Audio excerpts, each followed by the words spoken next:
você abrisse Joel 2:28. Você está com a sua arma aí na sua mão? Abre aí comigo.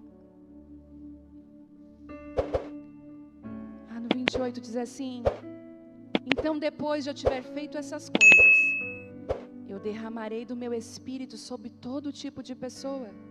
Os seus filhos, as suas filhas, elas profetizarão. Os velhos terão sonhos, os jovens terão visões. Naqueles dias eu derramarei do meu espírito, até mesmo sobre servos e servas. Eu farei maravilhas nos céus e na terra, sangue e fumaça e colunas de fumaça. O céu se escurecerá, a lua se tornará vermelha como sangue, antes que chegue o terrível dia do Senhor. Mas todo aquele que invocar o nome do Senhor será salvo, pois alguns no monte Sião e em Jerusalém escaparão, como o Senhor prometeu. Então estarão entre os sobreviventes que Deus chamou. Quero dizer uma coisa para você, quando ele diz assim: então depois que eu estiver feito essas coisas. Que coisas? Antes dessa palavra, o Senhor faz duas coisas importantíssimas. Antes de ele dizer: eu derramarei da minha presença, eu não vou economizar, eu vou derramar do meu espírito, eu vou trazer um novo tempo. Mas o que ele pede? Ele diz assim: voltem para mim. Lá no versículo 2, aliás, capítulo 2 e o versículo 12, diz assim: por isso diz o Senhor, voltem para mim de todo coração. Não é pela metade, é de todo o coração. E venham a mim com jejum e choro.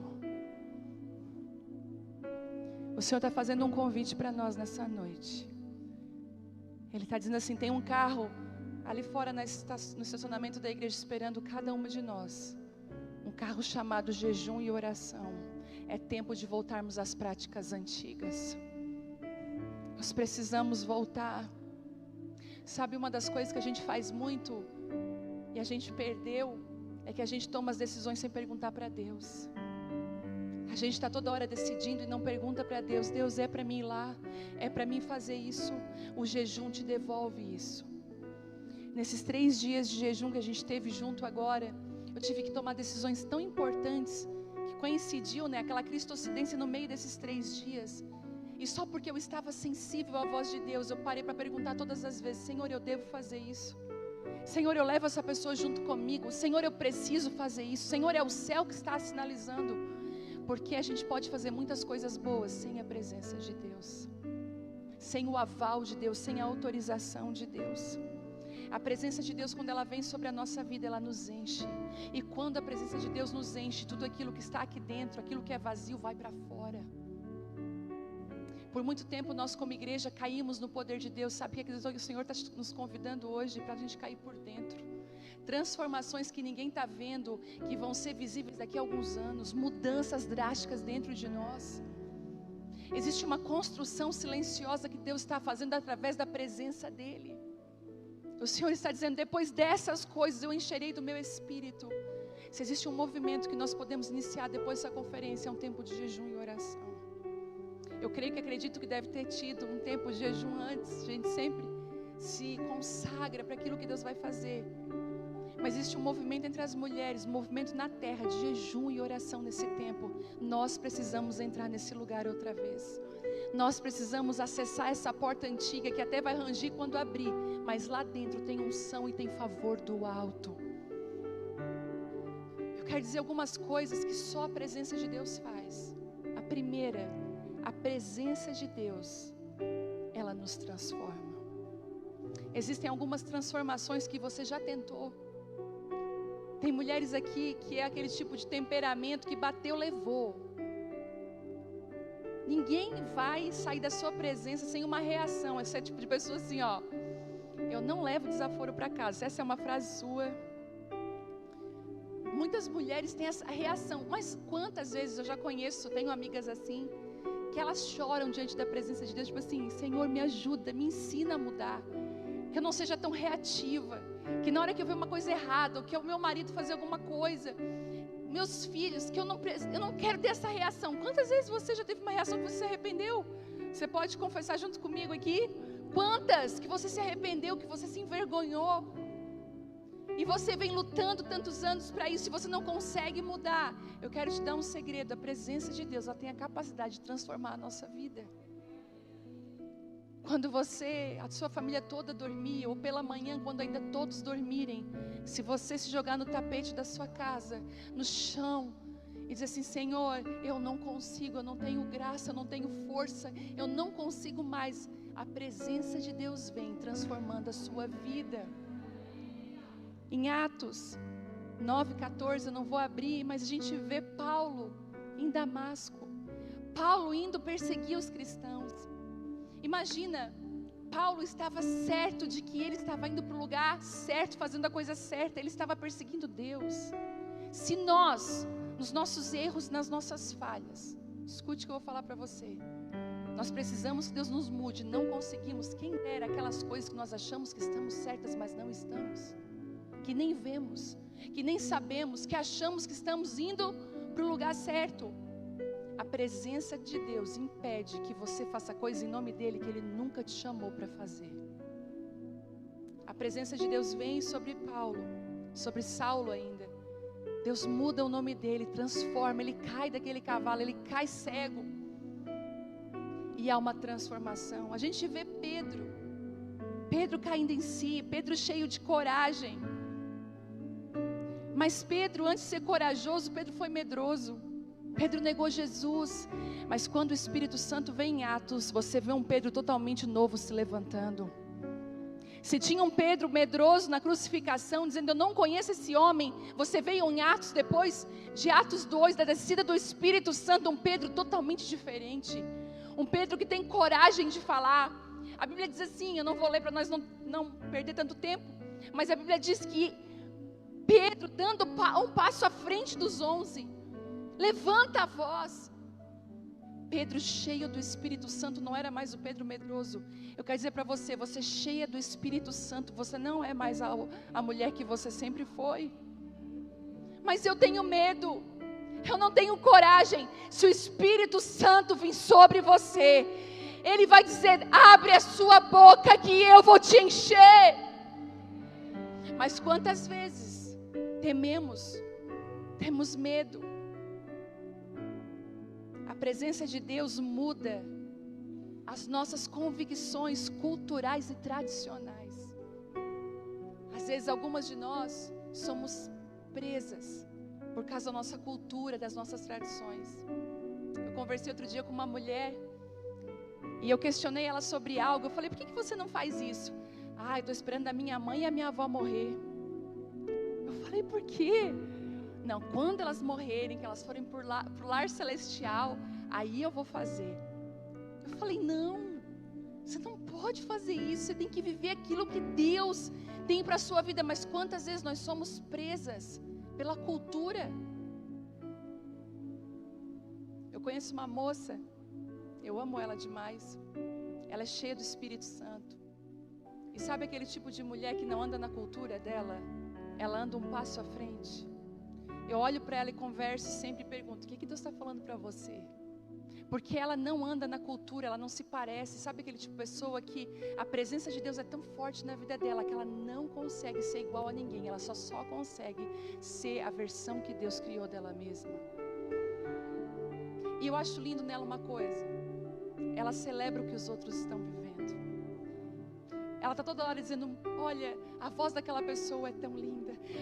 Eu amei aquela palavra daquela pessoa. Ela está sempre recebendo, ela é uma fonte a jorrar, mas ela está sempre recebendo porque ela é cheia da presença. Quando você é cheia da presença, você é original. Você não precisa ser igual a ninguém, você é original.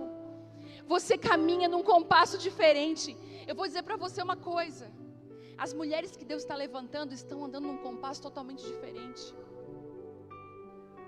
Eu vou falar. Deixa eu tomar uma água primeiro.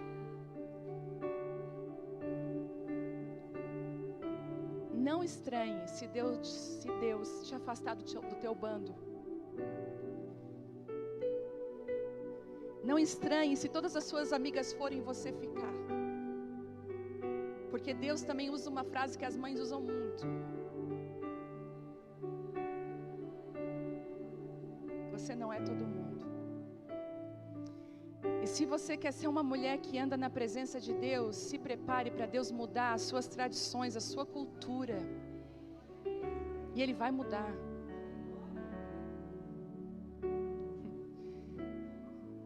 E aí, falando sobre isso, Pedro, vocês lembram de Pedro?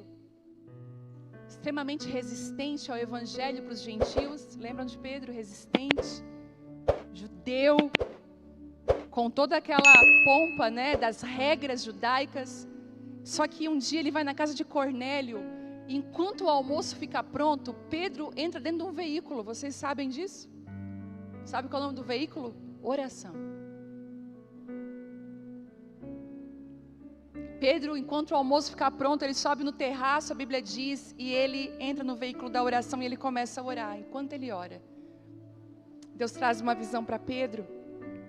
Deus mostra um lençol vindo do céu, descendo do céu o lençol, cheio de répteis, cheio de coisas impuras. E o Senhor fala assim para Pedro: Pedro, mata e come.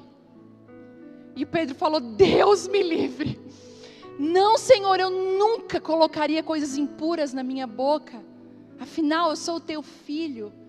E Deus muda a perspectiva de Pedro naquela hora e diz assim: Pedro, não chame de impuro aquilo que eu já purifiquei. Não chame de impuro aquilo que talvez a terra chama de impuro, os céus já purificou e chama de puro.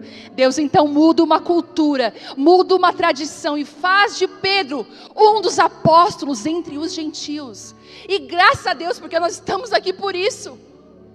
Fomos alcançados. Eu quero dizer uma coisa para você: quando o Senhor me chamou para as prostitutas, eu era uma mulher dona de casa, que não tinha ajuda de faxineira, cuidando de uma menina pequena, não dirigia, eu ainda não tinha carteira de motorista. Eu quero liberar uma palavra aqui sobre você que tem medo de dirigir. Você que está com a carteira, até já tirou, mas não dirige por medo. Seja valente, mulher. Para de fugir dos desafios. Em nome de Jesus, eu quero declarar, você que ainda não dirige, pega aí. Você que ainda não dirige, esse ano você vai tirar sua carteira. Esse ano. Ó, eu vou falar mais. Ano que vem, na conferência Originais, você vai vir motorizada. É você que vai dar carona. É você. Ó, eu te abençoo com a carteira nessa noite, com o carro. Com a carteira e com o carro. Em nome de Jesus. Você tem que... Porque como que Deus vai te dar um carro? Tu não tem carteira. Se prepara para receber as bênçãos de Deus. Em nome de Jesus. Agora até esqueci o que eu estava falando. Pedro. Então chama de impuro. Certo. Elas me ajudam. Maravilhoso. Eu estava dentro de casa, não tinha ainda carteira. Gente, tirei a carteira com 35 anos. Morrendo de medo. Mas hoje, até para Curitiba eu vou de carro e volto. Escute, e tem amigas minhas que tiraram a carteira antes de mim que não pegam o BR. Não é o tempo que você leva, é a sua coragem, aquilo que Deus entrega na sua mão. E eu dentro de casa, o Senhor falou assim para mim: eu ouço o choro das prostitutas, eu quero que você vá lá. Que você diga a elas que elas são minhas filhas. Primeira coisa que eu falei: Deus, eu nunca entrei num lugar desse. Eu perguntei pro meu marido: amor, tu conhece alguma zona de prostituição aqui na cidade? Ele: não. Daí ele falou: por que isso? Daí eu falei: porque o Senhor está me chamando para ministrar as prostitutas para mim dentro das boates. Gente, naquele dia, aquele lençol desceu com mulheres que eu diria são indignas. Elas não têm direito. Naquele dia o Senhor mudou a minha tradição, a minha cultura, os meus olhos. E de repente desceu do céu aquele lençol com mulheres que já não eram impuras, já eram filhas, que precisavam reconhecer o Pai, que precisavam ter o caminho de volta para casa. Só a presença de Deus nos convence a amar aquilo que Deus ama. É só a presença de Deus que nos convence a amar o que Deus ama. Na nossa força nós não conseguimos. Quantas mulheres que estão aqui, eu tenho convicção que nessa noite vai descer um lençol do céu. Que aquilo que você chamava de impuro, o Senhor está dizendo assim: filha, é puro, eu estou te chamando para esse lugar. A presença de Deus, ela aponta para o tempo certo. A presença de Deus, ela sinaliza o tempo certo das coisas. E eu quero dizer para você que o tempo certo não é o seu tempo, é o tempo de Deus. Eu lembro que em 2007, estava numa escola, e pensa num lugar onde Deus, é como se fosse uma conferência por 45 dias de conferência. Pega essa conferência aqui, 45 dias disso aqui. E o Senhor começou a mexer, você vai sair daqui mexida.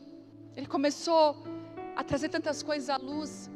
E eu lembro que eu precisava tomar uma decisão, com tudo aquilo que Deus tinha feito. Porque, sabe de uma coisa, não sejamos só ouvintes, mas praticantes daquilo que Ele nos trouxe. E eu falei: Deus, mas eu tenho tanto medo de tomar essa atitude. Eu não sei como que vai ser, qual vai ser a reação da pessoa. Senhor, como que vai ser? O Senhor falou claramente comigo: eu vou sinalizar o tempo certo. Algumas das situações que nós vivemos é porque nós não discernimos o tempo de Deus. Mas quando a presença de Deus está em você, quando você é guardiã dessa presença, quando essa presença habita dentro de você, tudo acontece no tempo certo na sua vida. Até os nãos de Deus, depois você vai entender: ainda bem que Ele me disse não. Eu olho para trás, para as minhas orações de 2014, sabe o que eu penso? Eu glorifico tanto a Deus, porque cada uma daquelas orações não foram respondidas. Hoje eu olho para trás, eu digo: Deus, obrigada, porque o Senhor me disse não, e o Senhor abriu tudo no tempo certo. A Bíblia diz lá em Atos, para embasar essa palavra, que Ele diz, Jesus então diz para os discípulos: olha, fiquem aqui, até que do alto desça poder. Não se mova até que do alto desça poder. E vou falar algo para você: não faça nada sem a autorização de Deus. Não vá fazendo porque todo mundo está fazendo. Tenha a autorização de Deus. E a autorização de Deus não é só assim: Deus, posso, né? Porque tem até uma piada que fala assim, né? Que uma menina falou: Senhor, será que é o João que eu vou casar com ele? Ai, Senhor, me dá uma confirmação, fala comigo. Aí ela foi andar e o sino da igreja tocou. Aí o sino tocando: é o João, é o João, é o João. Daí ela foi falar com o pastor: pastor, eu estava vindo para cá e pedindo, será que é o João? E aquele sino tocou e veio assim muito forte: é o João, é o João. Aí o pastor falou: pensa bem, olha bem, não é não, não é não. Às vezes nós buscamos confirmações de tudo quanto é lugar. Às vezes a gente, como pastor, a gente escuta umas confirmações que eu fico assim: meu Deus, que criatividade. Mas sabe uma das coisas que eu aprendi na caminhada com Deus? Seja uma mulher que respeita a autoridade. Anda na autoridade do teu marido. Hoje, antes de sair de casa, eu falei: Theo, me abençoa, põe a mão na minha cabeça. Não quero ser uma mulher de cabeça descoberta. A autoridade das pessoas estão ao seu lado. Quem é a autoridade na sua vida? Deus te deu algo novo, compartilha. Isso testifica contigo. Nós temos pastores, né? Todo pastor precisa de pastor. Nós temos pastores. Semana passada me sentei com o nosso pastor e o Temo na mesa. Falei tudo aquilo que eu estava entendendo de Deus. O pastor falou: filha, isso aqui é isso, mas isso aqui eu acredito que não é tempo. Isso é submeter aquilo que Deus está fazendo através da autoridade das pessoas. Sabe, se falou para esperar, espera, que do alto vai vir poder sobre você.